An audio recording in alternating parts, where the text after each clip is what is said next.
Agora, Bruno, tem uma notícia que foi publicada agora há pouco na Folha de São Paulo, notícia preocupante. Funcionários do MEC afirmam que o resultado do Enem não é 100% confiável. Por que eles estão dizendo isso? Ao identificar erros em notas do Enem 2019, o INEP refez a conferência dos desempenhos dos participantes, mas não recalculou a proficiência dos itens usados nas provas do exame. O procedimento traria maior segurança para os resultados, mas esse cálculo levaria mais tempo para ser concluído. O governo Bolsonaro preferiu abrir mão dessa análise para dar uma resposta rápida aos erros e manter o cronograma do SISU. Imagine se de fato isso trouxer prejuízo nas contas e nas colocações. Colocar em xeque, o resultado foi divulgado ontem, muita gente já comemorou, inclusive tem pessoas próximas que comemoraram o resultado, entraram na universidade e podem ter essa colocação afetada. Bruno, a Folha de São Paulo diz que funcionários do MEC estão dizendo que não é confiável. Não é 100% confiável o resultado. Rapaz, é fácil fazer uma notícia dessa. Não é? A Folha de São Paulo pega uma notícia que sabe que sensibiliza o Brasil todo, porque todo mundo tem um parente que fez o Enem. Notícia, né, Bruno? Né? Aí diz que funcionários do MEC, não é de que setor? É complicado. Mas eles apontam o motivo pelo qual não seria 100% confiável. É fácil apontar também. Mas aí se a gente descredibilizar as fácil notícias, apontar. perde sentido, né, Bruno? Porque, Bruno, todo mundo merece crédito e quem trabalha no Enem não merece crédito. A verdade é essa. Bruno, a grande questão é que o Ministério da Educação, no trato com essa questão do Enem, tem dado provas de que não é 100% confiável. Desde sempre, desde que foi criado o Enem. Não é de hoje. Não, mas não Bruno, é de hoje. Qual crise o Enem enfrentou desse tamanho? Já teve, rapaz. Nesse tamanho, a justiça parou. Já teve resultado antecipado, já teve prova extraída, já teve de tudo. A grande questão desse ano é porque... Nesse nível é a primeira vez que acontece, Bruno.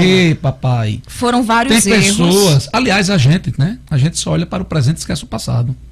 Diga, Mari. Não, a questão desse ano é porque foram vários erros e a primeira declaração dada pelo ministro da Educação foi que tinha sido o primeiro, o melhor Enem de todos os tempos. Foram vários erros não, é porque esse abestalhado conversa merda demais. Esse Ventralbe. Foi vários erros não, foi um erro, mano, que atingiu 6 mil pessoas. 6 mil, num universo de milhões. Atingiu 6 mil. Atingiu diretamente, né? 6 mil. Agora ele conversa merda, não sabe como falar, cria uma crise interna e até hoje está criando. E o presidente da República não é macho para botar ele para fora. Porque primeiro se apontou então, que teve Agora, preste atenção, o erro é na condução. Isso. Não é na credibilidade. Bruno, não é na credibilidade. Os processos de checagem e rechecagem das provas não foram seguidos como deveria, porque passou um erro que afetou 6 mil pessoas. Todos os Enems nós tivemos problema. Tivemos problema no Enem de Dilma, de Temer e de Bolsonaro. Bruno, mas o tempo de Dilma e de Temer já passou. Não, mas você fala assim, não, é o mais grave. Como é o mais grave? Já teve prova extraída. Bruno, quantas vezes o Enem foi suspenso pela Justiça? Se tiver, você me rememore. Eu não lembro. Até a Justiça está partidarizada. Pronto. Aí a gente não pode acreditar na Justiça, na imprensa, fecha o país e vamos embora. Mas está desse jeito. Então, você tem dúvida que está assim? Eu tenho. Você? Eu tenho, claro que eu tenho então dúvidas. Você descredibiliza a imprensa, descredibiliza a Justiça. Mas Bolsonaro e o ministro um lado da Justiça, um lado da... Não estou dizendo que ninguém está certo, não. Eu estou dizendo que a gente não só pode ver as coisas pelo lado ruim, não. Qual o lado bom, Bruno? Não, tem lado bom, rapaz. É um universo mínimo do erro. Qual o lado bom do Enem? O problema todo foi na condução. Primeiro, ele não devia ter dado entrevista, que era o melhor nem toda a história. Já começou o erro daí. Depois, ele não devia ter falado em números. Porque em 24 horas falaram em número. E depois voltou para qual? Para o número que ele tinha dito primeiro.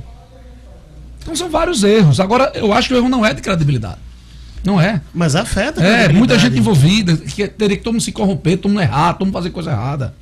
Aí vamos lá. Gustavo Costa, um abraço para você. Lógico que erros passados não isentam erros atuais. Lógico, eu não sou imbecil. Entendeu? Agora o que eu estou dizendo é que o Enem, desde o primeiro ano, tem erro. E o que é que fazem? Por causa de politização, de confusão política, desse fla-flu que a gente vive 24 horas por dia, não se fala noutra coisa, porque querem tirar proveito político disso. Quem está menos afetado aí é quem está com problema. Agora o que é que a imprensa faz? Pega quem está com problema, faz a entrevista ao vivo com a pessoa, dando conotação política. Mas tem que dar evidência isso tem que dar evidência. Da conotação política mas tem que dar evidência. Tem que dar evidência ao erro que aconteceu. Sim, não investigar, ir atrás, saber quantas pessoas. Agora, não ficar fazendo propaganda política. Mas será disso. que é a imprensa que faz a conotação política? Faz. Tipo a Folha de São Paulo está fazendo todo dia, toda hora. Ou se de repente a esquerda pega esse fato e coloca como se fosse algo político. Não está fazendo, não? Veja o Twitter. Tudo bem, o que eu estou dizendo é que será que é a imprensa que, quando entrevista essa pessoa, encaminha a pergunta dando uma conotação política, ou será que é a esquerda que pega esse fato e faz disso tudo uma questão política? É essa divisão que eu estou querendo que você compreenda. A gente teve provas extraviadas no Enem. No primeiro Enem logo. Nós tivemos resultados de provas de Enem nas redes sociais, meu amigo. Antecipado. Mas Bruno disse que isso é menor. Eu não disse isso, não. Você disse que os erros mais graves foram este ano. Eu não disse isso, não. Tá, o que eu estou dizendo é que, em momento algum, o Enem foi paralisado pela justiça em outros momentos. Foi o que eu disse. Então, um erro não justifica outro, Bruno. Se o governo Fernando Henrique errou, o governo Lula teve erro, o governo Dilma teve erro, o governo Temer teve erro, isso não isenta o governo Bolsonaro de que ele vai poder cometer erro porque os outros cometeram. E vale salientar que o MEC recebeu uma orientação do Ministério Público Federal e simplesmente ignorou, nem sequer deu uma resposta. E a liberação do resultado do Enem só aconteceu por questão política. A justiça, em algum momento, segundo a argumentação, para evitar a preocupação dos pais, e atraso no início dos anos letivos. Dos anos letivos que poderiam prejudicar as universidades, liberou o resultado. Mas sem cumprir a determinação que a própria justiça havia feito, que era para o Ministério da Educação dar mais informações sobre a correção dos dados. Foi pelo bom senso. Você não podia prejudicar, Bruno. Preste atenção, Bruno. Mas não pode haver um prejuízo maior, Bruno? Pode, Bruno, pode. Mas prejuízo maior era não ter divulgado o resultado. Não era melhor esperar uma semana e garantir que fosse resolvido? Uma semana, o que é que está em jogo durante uma semana de estudinho, Bruno? O que é que está em jogo se esses dados... As bolsas do UNE, as matrículas dos alunos, o ano letivo... Você acha que uma semana é pouco tempo nisso? Bruno, uma semana que resolve o problema ou uma semana que atrasa a resolução? Você disse há pouco tempo que era o erro mais grave da Enem até hoje. Tá ao vivo aí gravado. Eu não disse isso. E agora você está dizendo o seguinte: era para não permitir a divulgação, prejudicar aí 5 milhões de pessoas que fizeram entretenimento de 6 mil erros. O que é que eu disse aqui, inclusive ontem, Bruno? A própria Justiça cobrou do Ministério da Educação dados sobre a forma como o Ministério da Educação havia se portado para solucionar o problema. Eu questionei aqui, inclusive, o fato de a Justiça não ter deixado claro que questionamentos seriam esses. E que, em razão disso, me preocupava o atraso na divulgação. Por outro lado, o Ministério da Educação, ao invés de se preocupar em resolver o problema, dia após dia vinha falar sobre um problema que eles sequer tiveram condição de resolver plenamente. Ora, uma notícia dessa que a Folha de São Paulo traz, a gente não tem que estar questionando a notícia, não. A gente tem que questionar o fato de o Ministério da Educação não deixar clara a forma como resolver o problema. Bruno, para mim, o ideal era que o Enem tivesse funcionado plenamente, porque eu tenho pessoas que fizeram Enem e que sonham em entrar na universidade. Por que eu iria aqui estar agorando o Enem? Eu vou preferir o quê? Que o Bolsonaro se dê mal ou que as pessoas com as quais eu convivi se deem mal? O grande problema é porque, às vezes, a gente analisa a notícia de forma exclusivamente política e esquece que ela tem impacto real na vida das pessoas. Isso é que não pode acontecer. A política, nesse caso que você está falando, ela vem desde a raiz. Tá? É a exploração de um erro que aconteceu. Sim. De um erro que acontece desde o primeiro Enem. Isso aconteceu em todos os governos, Bruno. Desde o primeiro Enem. Então, vamos lá. Vamos lá. Você está criticando porque eu critiquei a forma que a Folha de São Paulo disse. Sim. Indiretamente você me criticou aí. Mas o que é que eu estou dizendo? Não, Bruno, não leva pro coração, não. De jeito nenhum, pô, na boa. Mas os erros existem desde o primeiro Enem. Então a gente está falando da raiz. Sim. Tá certo? Em compensação, a politização não começou aqui nesse programa. A politização está da forma que estão explorando o erro deste ano. E na minha visão, a justiça fez certíssimo. Ela não podia prejudicar milhões de pessoas, não. E mais, Bruno, nós criticamos aqui o presidente Bolsonaro várias vezes. Várias. Ontem mesmo eu critiquei aqui o presidente Bolsonaro pela forma que ele se comunica, pelas idas e vindas. Porque eu não tenho direito, e olha que eu sou associado à Folha Press, de criticar a Folha de São Paulo. Tem, claro. Quantas notícias desse sentido que a Folha está fazendo aí, depois não se comprovaram também, da forma que o presidente fala. Ele erra e a Folha também erra. Por quê? Porque virou uma perseguição, cara. Os dois estão errados aí. Sim. E a verdade, quer que eu diga mesmo, a verdade é o que está prevalecendo menos. Os interesses estão prevalecendo mais. Bruno, objetivamente, até para a gente adiantar e seguir na pauta, essa relação de forças e desconfianças só atrasa o andamento do país, porque a gente fica falando, ora, mas aí estão politizando agora. Mas no governo... Atrasa no sentido de quando não lhe agrada, aí desagrada porque você explora isso. Bruno, só que infelizmente você está fazendo parecer que a imprensa fez essa perseguição, só faz essa perseguição agora. Eu estou fazendo parecer verdadeiro do que eu estou vendo. Bruno. As coisas estão... A verdade está prevalecendo menos, infelizmente, Bruno. Está prevalecendo mais os interesses de cada um. Nesse caso aí, a Folha de São Paulo fala, depois de uma confusão generalizada desta, que envolve milhões de brasileiros que ficam com seu futuro em xeque, ela bota uma manchete dizendo que funcionários do MEC dizem que tem um plano de credibilidade no Enem. Não, mas explicam qual o problema. Senhores, vamos lá, eu estou aqui, eu fui buscar qual seria o problema, né?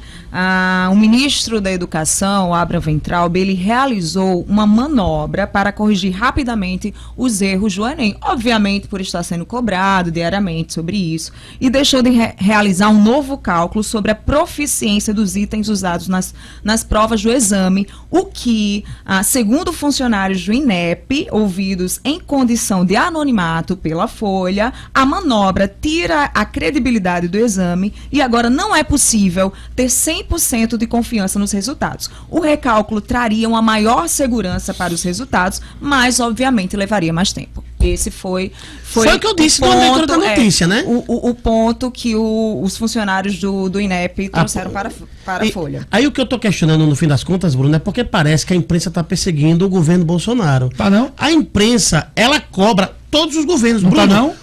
Se você observar os últimos, sei lá, 13, não estou dizendo 14, que o presidente não 15 foi besteira, não, mas a imprensa está perseguindo, não?